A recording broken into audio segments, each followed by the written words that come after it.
Hello, everyone. I'm Robyn Grable, the founder of Talents Ascend and the Ascend Collective, and your host for Ascending Beyond Barriers. Welcome. Ascending Beyond Barriers is an inspiring podcast dedicated to showcasing the remarkable journeys of small business founders who have faced and overcome significant challenges on their path to success. Each episode delves into the personal stories of entrepreneurs from diverse backgrounds, highlighting their unique experiences, struggles, and triumphs.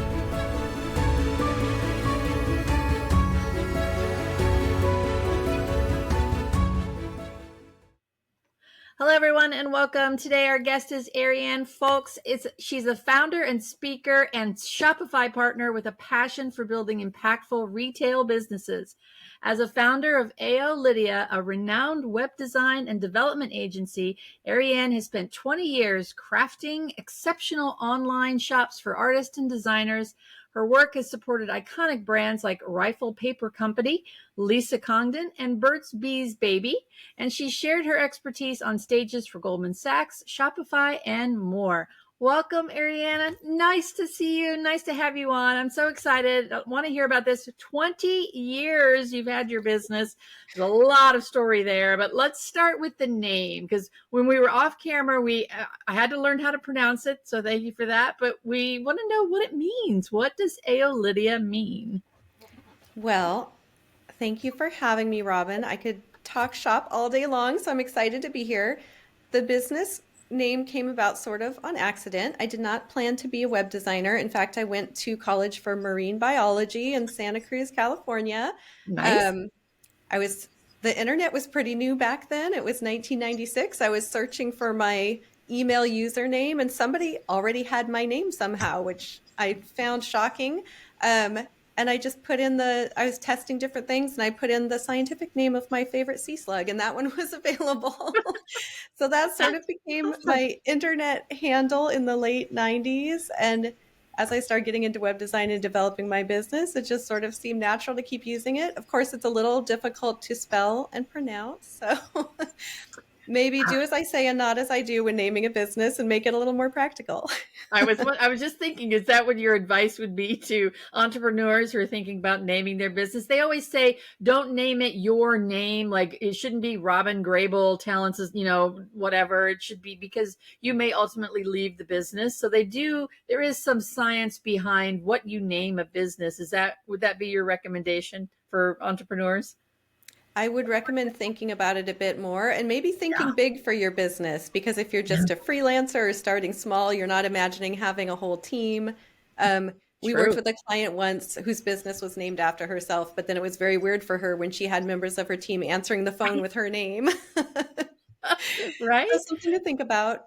I mean, it is something you want to be proud of. You want your name on it. It's very special to people when they build a business, but it is true that if it's going to be your legacy, you want it to be continued on and on without your name on it. So that's awesome. Well, tell us more about the business, your web design. What do you do? And Shopify. And I'm going to be curious because my oldest grand cherub is 15 and we created a website for her. We haven't done anything with it, unfortunately, sadly, I must say, but she creates all kinds of little macrame and crochet things. We want to help her sell those things. So tell us about your business and how you help artists and designers. Oh yeah, that's fantastic. So we started I can't even say it was just me. I started in 2004, 20 years ago. Wow. I believe that was the year before Etsy existed, a year or two before. And I had some friends that were crafters and they had those Etsy type businesses before there was a place to sell online. Okay. And I just started helping people out as a hobby and building websites for them. And then I realized, this could maybe be a business. And I started taking payment instead of trade. Good then for I you. ended up, over the years, I started working with other people. I started off working with illustrators because I really had a lot of illustrators I followed online at the time. People were using LiveJournal back then. So I followed their LiveJournals and I had a little crush on their illustration work and I thought it would be really fun to work with them. So my business kind of took off for two reasons. One is I was working with that niche of people who were crafters and artists, and it was nice to have somebody who understood what they did. And then Yeah. the other thing is we were making these kind of fabulous illustrated websites back at a time where everything was very blocky with those coming soon under construction pages and Yes. big, thick 3D buttons and things like that. And everything's in a grid or a table. And we were doing things that were a little more artistic and interesting. So I think that's what Nice. made it easy to be well known in that small community. And Yeah. then over time, I've added to my team. We work with bigger and bigger businesses. So it's kind of the same business that maybe would have started on Etsy, but now they have a team and maybe a warehouse or a fulfillment center, or they have Nice. some brick and mortar stores, something like that. Like they have grown up. And what's been really fun over the years is sometimes a client that I worked with 15 years ago has come back to me 2 or 3 times as their business has grown along with ours, and Yay! they're getting bigger and expanding their team and doing better. And we're able to keep meeting them again and again to show off what they do even better. That's awesome. So, well, you mentioned illustrators. So, my middle granddaughter loves to write books, Oh, and she writes wonderful. these stories. Well, so this past Christmas, she draws too. Now she's 8, so you Hmm. can imagine the drawings. But I actually took pictures of her drawings that she made for the book, and I had that put into a book for her for a Christmas present. But we need to find an actual illustrator for her. I did try to look for one, so we're gonna have to connect offline, and I'm going to pick your brain about that, because I need to find her an illustrator that can help her with those books, because she loves to write. So Oh, lots that's of so good things exciting. here. What a good Yes. Oh, present. absolutely. It was and they're great stories too. I mean, just her little mind. It's amazing how she works. And my oldest granddaughter that does the crochet gifts, just absolutely amazing. I need to get her stuff out there. So I want to go back to, we didn't mention it in the intro, but you, in your kind of bio, you put you're the captain and founder. Tell me about that. So, with the marine biology name, Okay. over the years as we've designed and redesigned, we sometimes go a little bit nautical with our branding. So, I love I that. always use, there's an anchor emoji that I start my newsletter subject line with. Oh, I love that. Yep. So sometimes we talk about making sure your website is ship shape or seaworthy or things like that. So I just like having that little oceanic flair to things that I I do. love it. I love it. Well, I was in the Navy, so certainly nautical is a good theme for me, and that's awesome. I love that.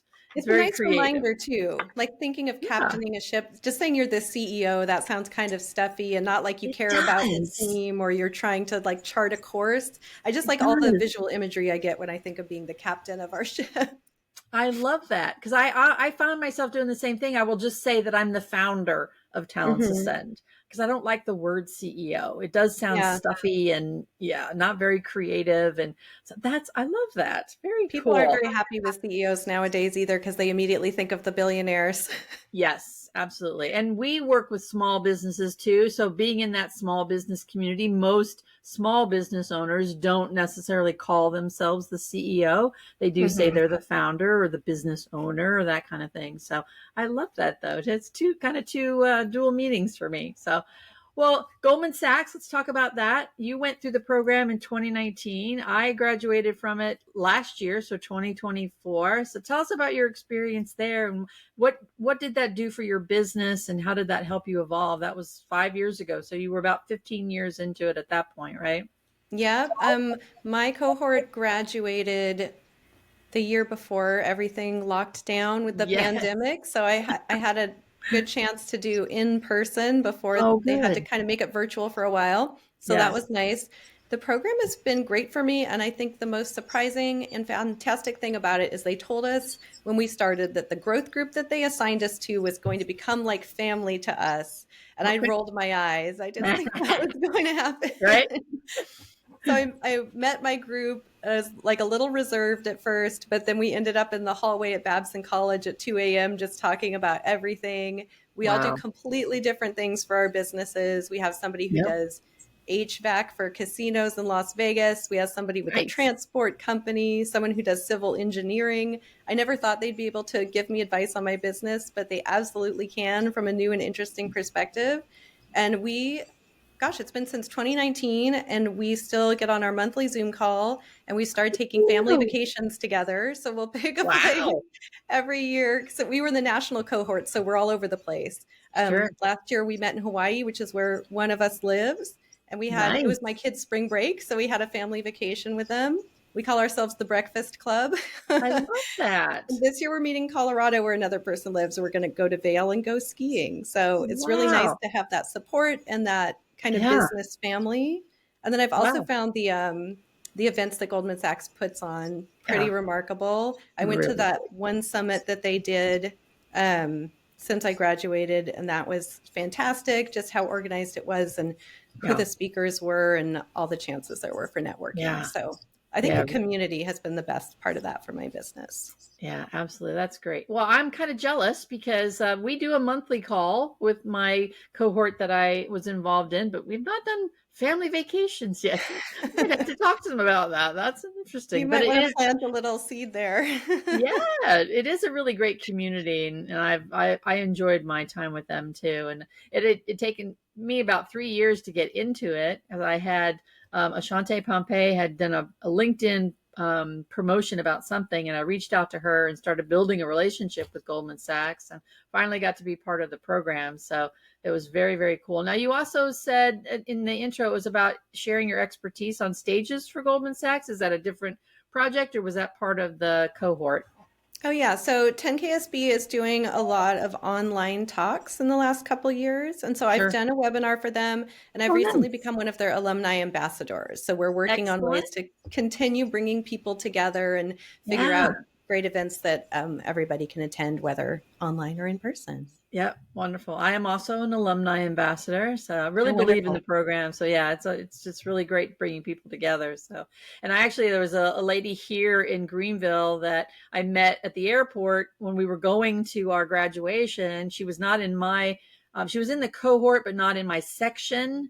So we got to meet, and now we've become really good friends. So really great things coming out of that. So tell us about like your advice. This is ascending beyond barriers. We like to talk about how people have achieved 20 years in business. I can wait until that's happened for us. It's been almost 7 for us, but I don't want time to go faster than it already is. It's going by way too fast. But in that 20 years, tell us about some of the barriers you've overcome, being probably one of the first, like you mentioned, about web design and designing great websites. But tell us about any challenges you've overcome, and what would you tell entrepreneurs today? Yeah, that is a good question. It's since we're talking now in the new year, I've been thinking a lot about Yeah. goals in the past and what's worked and what hasn't. Definitely when we think about challenges, the last few years since the pandemic have just been a complete roller coaster for us. I know everybody is completely tired of the word pivot at this Yes. point. But the 2020, when everything shut down, we were lucky to have a pretty healthy, engaged mailing list. And Nice. so we noticed that people were not ready to spend money and they were freaked out and they didn't know what to do. So we emailed our mailing list and we had a survey of all the different services we could offer and the different help we could Nice. provide. And we asked everybody what they most needed help with and how we could support them. And what we ended up doing for many years, we had been doing only big, complete projects from start to beginning. Okay. But we decided to offer pretty much everything we do a la carte, just for any small business that needed any kind of Nice. help. So if you Yeah. just wanted to email us and say, hey, I need some copywriting for my homepage and some product pages, we would just do copywriting for you. Or if you only wanted help with SEO, or if you needed our photographer to do 2 or 3 photos for you, we would do any little thing, no matter what.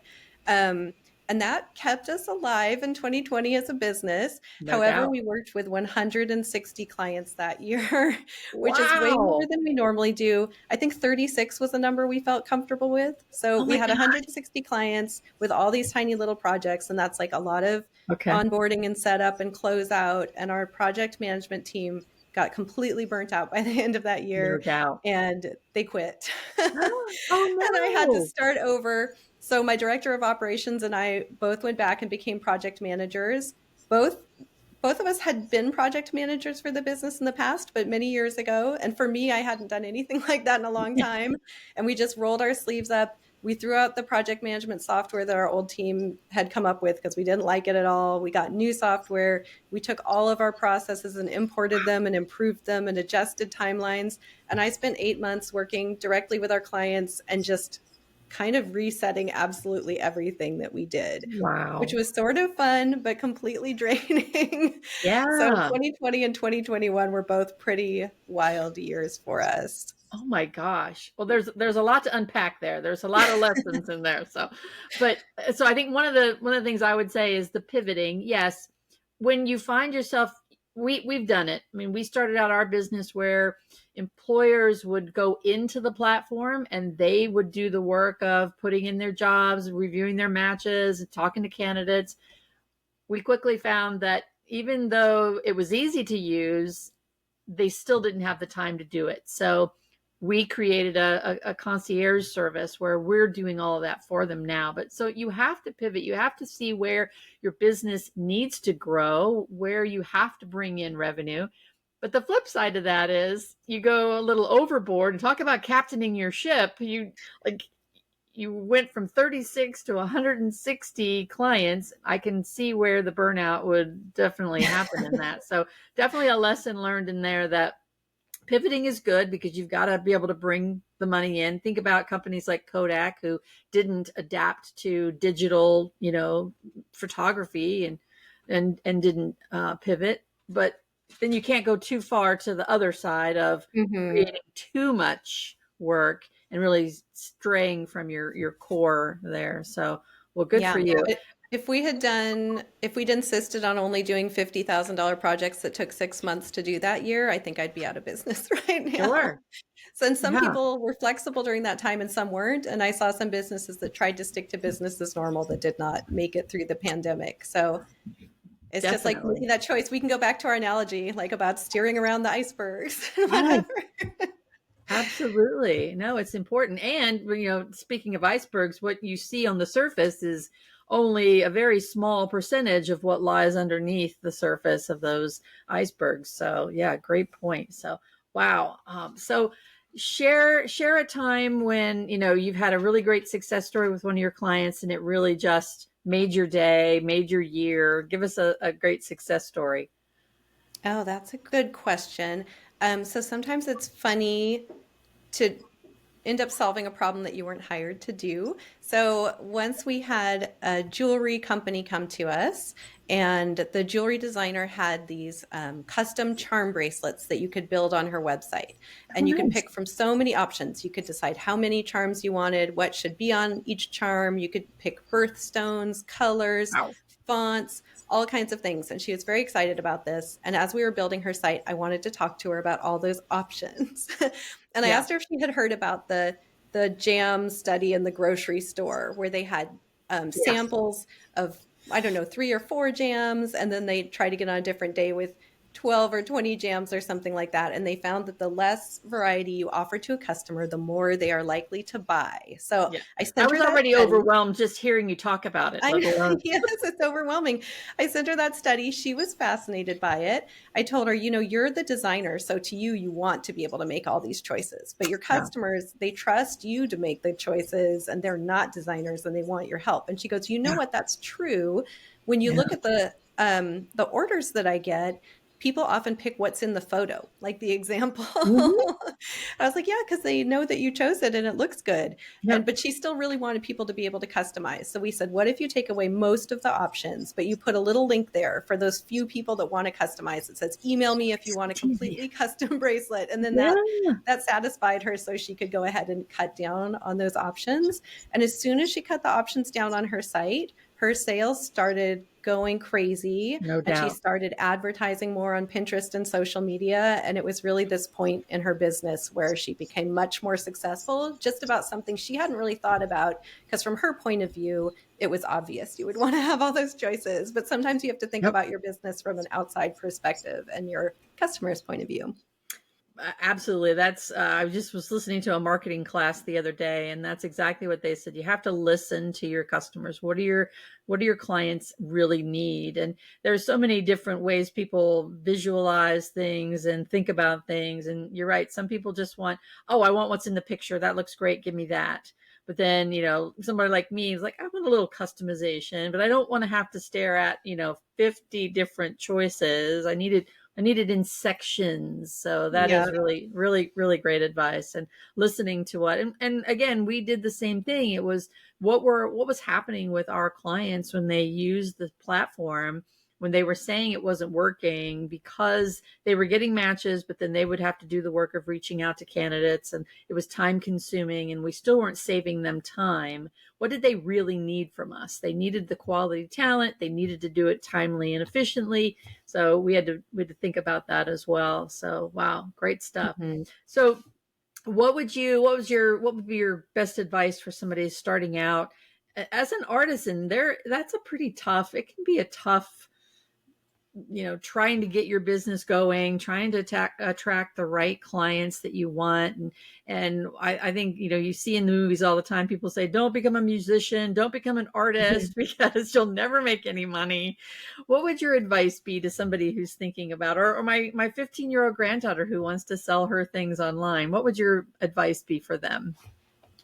Yeah, I've been thinking about this a lot recently. I feel like I'm seeing small businesses trying to be bigger than they are, and big Yeah. businesses not taking themselves seriously enough. So I've really been thinking a lot about how things change as you grow your business. There's the stage when you're just brand new and starting out. And then I Yep. feel like there's a stage where it's starting to work, but then you need to change how you do things and what you focus on. And then there's a stage where it's really working pretty well.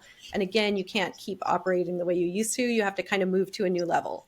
So Yeah. for newer businesses, my focus would just be on making sure all the foundations are set up correctly, like the basic boring stuff, like making sure you have your business license and all that stuff that you need legally.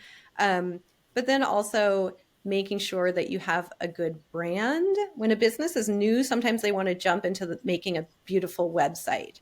But I say it's more important to build a brand and have a logo that people are going to remember and care about, and have everything look cohesive and professional, because then you can take like a cheap Shopify theme from their theme store to build your website off of, but you can take your Okay. beautiful branding and put it in there and look a lot more professional. It's a lot harder to do things out of order. So sometimes people will come to us for a website, but their Yeah. branding just isn't ready. And we could build the site for them, but it's going to be disappointing and not work quite as well.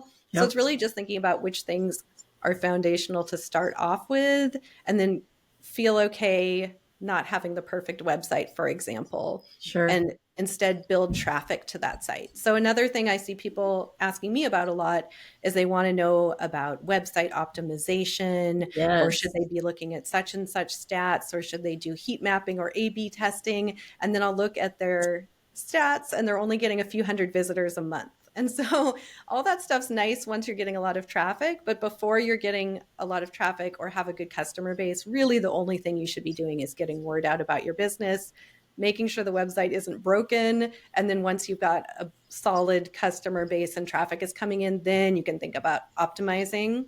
But sometimes it's more fun to sit behind your computer tinkering with how things look, or your It product descriptions or things like that, because that's kind of easy. But figuring out how to drive a ton of traffic to your site or market your business can feel more challenging. But that's really the very hard thing to do that is important to get started with. Yeah, that's awesome. All right, so to close us out, let's go forward and backwards. If you had to do it all over again, what's one thing you would change, and where do you see Aeolidia going in the next 20 years? Okay. One thing I would change. So I am the optimistic type of person that feels like every mistake or problem is actually an opportunity that's fixed my business for the better in Okay. almost all cases. Like I've always learned something. But Sure. one painful thing is when you hire the wrong person and you Oh have to let gosh. them go and you have to replace them. So if I could fix a broad category, it would just be always to have hired the perfect person. Otherwise, I guess I would just pick whichever was the most painful one and not hire that person. Because it takes so much work to find the right. I mean, this ties into what you do, of course, like Yes. finding the right person in the first place, all the time interviewing, figuring out if they're a fit, onboarding, and then when they're not a fit, like all that time feels like it's gone down the drain and you have to start over again. So that's one thing that I do tell business owners if they just want to talk about business in general. The saying "hire slow, fire fast" has been very true for me, Yep. and I think that's one of the parts of my business that I find most uncomfortable when I make a mistake there. All right, where are you going in the future? What's the next 20 years going to hold? Oh, I wish I could answer that. We have this exercise. We have an annual planning exercise, and we're supposed to look at where we want to be in 10 years and then what the 3-year picture looks like for that. And then 1 year. And I can do the shorter term ones, but that 10-year one always feels so fantastical to me. But I can tell you, especially since the pandemic, anything I ever predicted has always gone straight out the window and become completely different.